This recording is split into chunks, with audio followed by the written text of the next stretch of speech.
Tingnan nyo ho mga kapuso. Puntuan po natin. Ilang oras bago kami makarating dito sa Bogo City. Napukaw ho ng ating mga kababayang aming atensyon dito sa aming nasaksihan at nakita.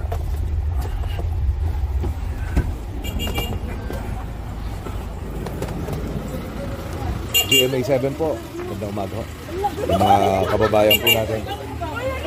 Humihingi ho sila ng pagkain. Tubig. Pasensya na po kayo. Good morning po. Kami ho'y papunta sa Bugo. Nadaanan ho namin kayo. Kukunan lang ho namin kayo ng video. Ano po? Tsaka interview kung sino ho pwede makausap. Thank you. So yan ho yung sitwasyon ng ating mga kababayan. Nasa tabing kalsada ho sila. Sila ho'y nanlilimos. Pagkaon.